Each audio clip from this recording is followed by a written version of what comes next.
તો ભગવતી ગંગાએ એમ કહ્યું, ભગીરથ, તમારા તપના પ્રભાવે હું આજે આ પૃથ્વી ઉપર આવવા તૈયાર છું, પણ કોપી ધારિયતા વેગમ પતંત્યામે મહિતલે, હું મહિતલમાં આવું પણ કોપી ધારિયત્વા મને ધારણ કોણ કરશે? હે ભગીરથ, જ્યારે હું સ્વર્ગમાંથી પૃથ્વી ઉપર આવું ત્યારે મારો વેગ, મારો એ પ્રપાત એટલો પ્રચંડ હશે કે આ ભૂમિ એને સહન નહીં કરી શકે. બરબારી હું ભૂમિ ઉપર આવીશ તો ભૂમિ ફાટી જશે અને હું રસાતળ ચાલી જઈશ. એટલે હે ભગીરથ, પેલા કઈક એવી વ્યવસ્થા કરો કે કોઈ મને ધારણ કરી શકે. હવે હિમાલય અને એની આજુબાજુ જે ઋષિમુનિઓ નિવાસ કરતા હતા, મહારાજ ભગીરથે એમને પૂછ્યું કે આ ગંગાજીને ધારણ કરી શકે એવું કોણ? ઋષિમુનિઓએ સલાહ આપી કે હિમાલયથી કૈલાસ ક્યાં દૂર છે, તમે ભગવાન શિવ પાસે જાઓ અને ભગવાન શિવને વિનંતી કરો. અને મહારાજ ભગીરથ આવ્યા કૈલાસ પર્વત ઉપર. એમણે ભગવાન મહાદેવને વિનંતી કરી, હે આશુતોષ, હે ચંદ્રશેખર, આપ પ્રસન્ન થાઓ. ભગવાન મહાદેવને પ્રસન્ન થતા વાર ન લાગી. ભગીરથે કહ્યું, હે પ્રભુ, મારા પિતૃઓ અસર ગતિને પામ્યા છે. અમારી 5-5 પેઢીના તપથી ભગવતી ગંગા આ પૃથ્વી ઉપર આવવા તૈયાર છે, પણ એ એમ કહે છે કે મને ધારણ કોણ કરશે? અને ત્યારે ભગવાન મહાદેવે એમ કહ્યું કે ભગીરથ, તમારું આ ભગીરથ કાર્ય હું પૂર્ણ કરીશ. કહો એ ગંગાને સ્વર્ગથી પ્રસ્થાન કરે, ભગવતી ગંગાને હું મસ્તક ઉપર ધારણ કરીશ. અને પછી ત્યાં કૈલાસ પર્વત ઉપર જ મહારાજ ભગીરથે ભગવતી ગંગાને પ્રાર્થના કરી, હે ભગવતી ગંગા, આપના એ પ્રચંડ પ્રપાતને સહન કરવા માટે ભગવાન ભોળાનાથ તૈયાર છે, આપ સ્વર્ગથી પધારો. પણ ત્યાં તો વડીલો ભગવતી ગંગાને અભિમાન આવ્યું અને અભિમાનમાં ભગવતી ગંગા બોલ્યા, ભગીરથ, કોણ એ જોગી જટાલા મને ધારણ કરશે? એ ભગીરથ, કહી દો એ જોગી જટાલાને કે એનું તાવું ફાડીને એની સાથે પાતાળમાં લઈ જઈશ. વડીલો, આમ તો ભગવાન મહાદેવ ક્યારેય ક્રોધિત ન થાય, પણ ભગવતી ગંગાના આવા અહંકારી શબ્દો સાંભળ્યા ભગવાન મહાદેવને ક્રોધ આવતા વાર ન લાગી. એકદમ ઊભા થઈ ગયા પોતાના આસન ઉપરથી, મસ્તક ઉપરથી જટા છોડી અને ભગવાન મહાદેવ તાંડવ નૃત્ય કરવાના. લપટ શેષ શીર્ષ ભાલ દીપ કહે ચંદ્રમાલ કહે ચંદ્ર જટા માય રૂજમાન રાજે રૂપમે નેત્રલાલ સર્પકંઠ વિશાલ ભસ્મલવી અંતભાલ રાજે.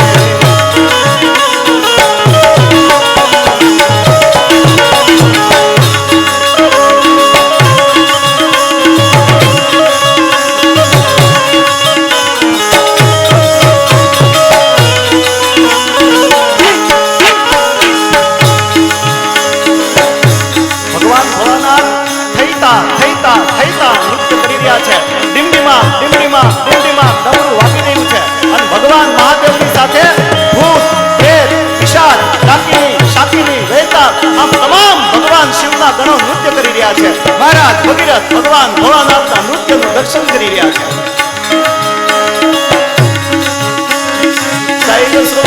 વિશાલ જટાજૂટ ચંદ્રભાલ કંકતી તરંગ માત વિમલ નીર ગાજે લોચન ત્રય લાલ લાલ ચંદન કી ગૌરી ભાલ સિંદૂર ગુલાલ વિમલ સાજે મુંડન કી કંઠમાલ વિંસરા દેખ सा પતિજાલ રુદ્રમાલ હરદયાલ રાજે બમ બમ બમ ડમરુબાજ બમ બમ બમ ડમરુબાજ બમ બમ બમ ડમરુબાજ નાગ વેદ સર્પસાર શંકર મહારાજ તાંડવ નાચે રે શંકર મહારાજ તાંડવ નાચે.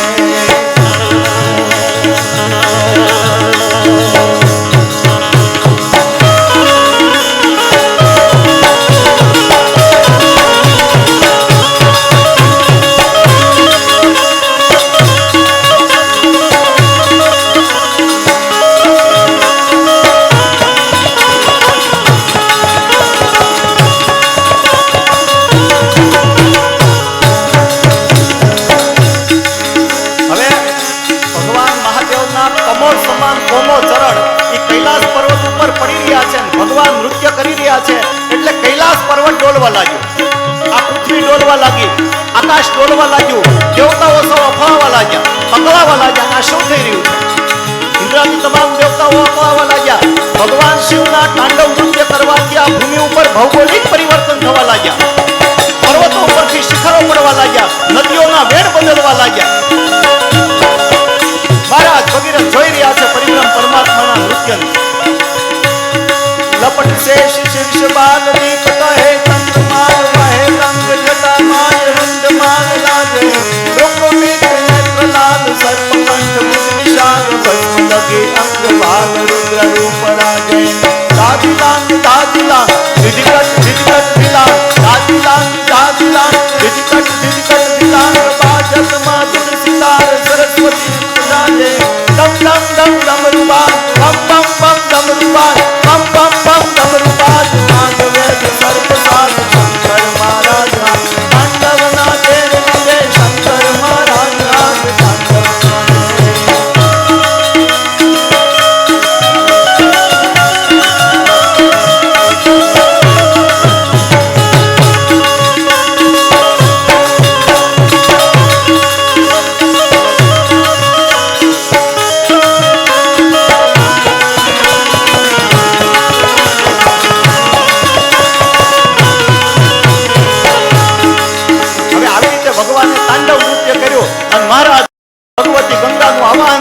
અને ભગવતી ગંગા પૂર્ણ અભિમાનની સાથે પોતાની તાકાતથી એને પૃથ્વી તરફ પ્રસ્થાન કર્યું. ભગવતી ગંગા સ્વર્ગમાંથી આવ્યા પૃથ્વી ઉપર આવી.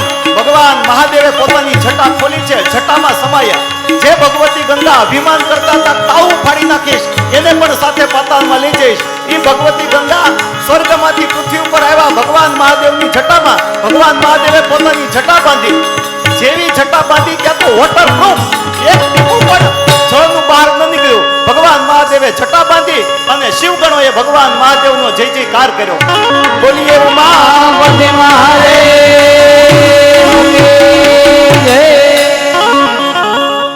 ભગવાન મહાદેવે પોતાની જટાનો આશ્રય આપ્યો. ભગવાને પોતાની જટા બાંધી અને વોટરપ્રૂફ થયું, એક ટીપું પણ બહાર નીકળ્યું નહીં.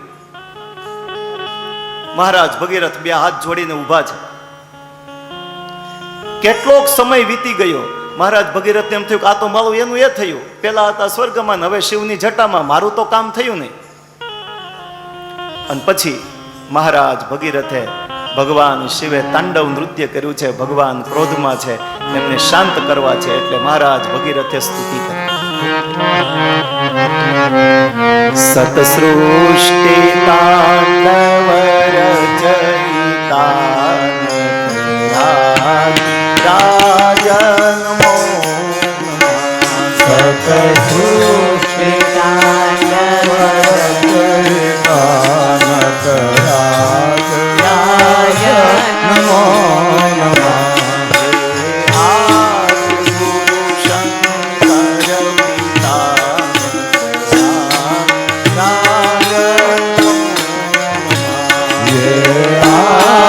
ગુરુ શંકર પિતાનત રાજ નમો નમઃ.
શિવાય ઓમ નમઃ શિવાય ઓમ નમઃ શિવાય. ઉમાપતિ મહાદેવ કી જય. મહારાજ ભગીરથે ભગવાન મહાદેવની સ્તુતિ કરી. ભગવાન મહાદેવ પ્રસન્ન થયા. વાણી સાંભળી ભગીરથ કેરી પાડ્યું બિંદુ એક પાણી. બિંદુમાંથી 3 ધારા પ્રગટી અને 3 નામે ઓળખાણ. ભગીરથનું વાક્ય સાંભળીને ભગવાન શિવે એક લઠ છોડી એમાંથી ગંગાજીની ધારા વહી અને ભગવતી ગંગાએ કહ્યું, ભગીરથ બતાવ તારા પિતૃ ક્યાં છે, આજ તારા પિતૃને હું પાવન કરું. અને પછી હિમાલય એટલે કે ગંગોત્રીથી ભગીરથ મહારાજે શંખનાદ કરતા આગળ પ્રસ્થાન કર્યું અને ભગીરથની પાછળ પાછળ ભાગીરથી ગંગાએ પ્રસ્થાન કર્યું. ચાલતા ચાલતા ભાગીરથી ગંગા એ ગંગોત્રીથી લઈ અને અહીંયા વાયા હરિદ્વાર થઈ અને છેક ગંગા સાગર સંગમ સુધી પહોંચ્યા. અને ગંગા સાગર સંગમે જે સગર રાજાના 60,000 પુત્રોનું અસ્થિ ભસ્મનો ઢગલો પડ્યો હતો એના ઉપર ભગવતી ગંગાએ આમ ઝાલક મારી અને ગંગાજીના જળનો સ્પર્શ થતા એ સગર રાજાના 60,000 પુત્રોનો મોક્ષ થયો. આવી છે વડીલો આ ભગવતી ગંગા. આપણા સાહિત્યકારો કહે ને કે કણ કટકો હાટકો જો નીર ગંગાએ જાય તો ભારત કુળમાં કોઈ દી ભૂત ન સર્જે ભાગીરથ. એક હાડકાનો ટુકડો પણ જો ગંગા નદીમાં પડી જાય ને તો પછી એને ભૂત થઈને ભટકવું ન પડે વળી. આવી ભગવતી ગંગા છે. પછી તો વડીલો મહારાજ ભગીરથનો વંશ આગળ ચાલ્યો. એમાં એક સૌદાસ થયા. આ સૌદાસને ત્યાં ખટવાંગ થયા. ભાગવતમાં લખ્યું છે ખટવાંગત દીર્ઘબાહુશ્ચ રઘુસ તસ્માત પૃથુશ્રવા અજસ્તતો મહારાજ તસ્માત દશરથો ભવત. તો સૌદાસના વંશમાં ખટવાંગ થયા. આજ ખટવાંગને 48 મિનિટમાં મોક્ષ પ્રાપ્ત થયો હતો. એ ખટવાંગને ત્યાં દીર્ઘબાહુ થયા. દીર્ઘબાહુને ત્યાં રઘુ થયા. વડીલો આ સૂર્યવંશ છે ને આ રઘુ રાજાથી રઘુવંશ કહેવાય. પછી રઘુની ઘરે જે દીકરાનો જન્મ થયો એમનું નામ પૃથુ. પૃથુની ઘરે જે દીકરો થયો એમનું નામ અજ. અજની ઘરે જે દીકરો થયો એમનું નામ દશરથ. અને આપણે સૌ જાણીએ છીએ દશરથની ઘરે ભગવાન રામ પધાર્યા હતા. આવો છોડો થોડી વાર હરિદ્વારને આપણે સૌ અયોધ્યાની યાત્રા કરીએ. સૌ સાથે જોડાજો, સૌ ભાવથી ગયા.